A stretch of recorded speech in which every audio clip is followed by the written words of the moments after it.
Hi, welcome to Bad Movie Reviews.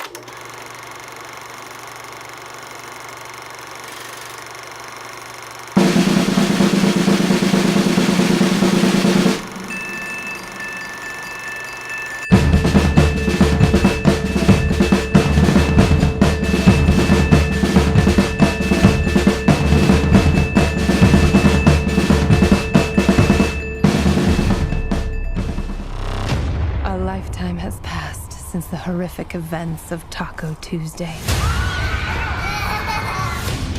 Our lives descended into chaos. This new life has toughened and hardened us all. 2 coffees, please. Lord Business was right, and the more we accept that fact, the easier it is to understand why the Lego Movie 2 just doesn't hit the mark. For shockingly long stretches, this new Lego Movie is more of an ungainly, plodding jumble than a functional film.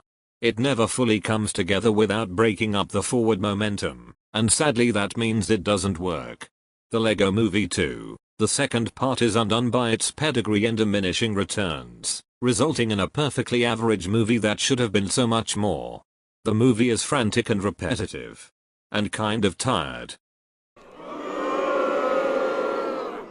In the end, it becomes obvious that the Lego Movie 2 just never really knew what it wanted to be. While the new film is heavy-handed in its messaging about friendship and the power of getting along, it does so with little of the emotional heft of the previous installments and about half the wit. Sequel may be a little too meta for its own good.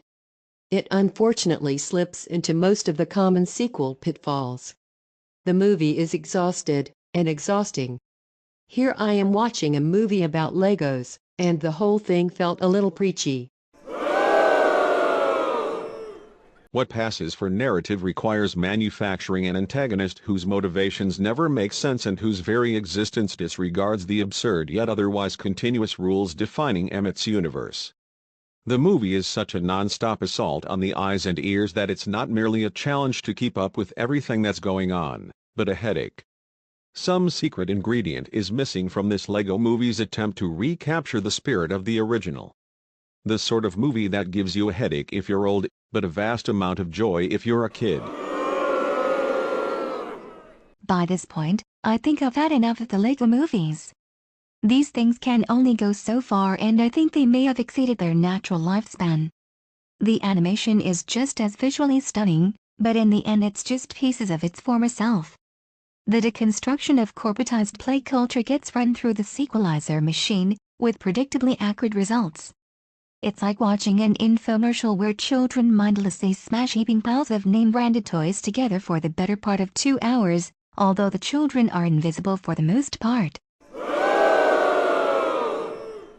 The Lego Movie seemed to be an outpouring of sublime genius.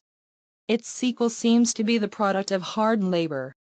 It ends up feeling like the forced corporate cash-in that the original cartoon could well have been, but wasn't.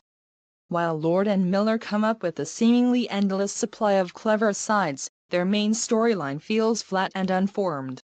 Everything is considerably less awesome in the sequel, which lacks the freshness that made its predecessor such a pleasant surprise. Everything that was awesome about 2014's The Lego Movie has been taken away brick by brick for the sequel. What is it up to? I don't know, but that beat is pretty fresh.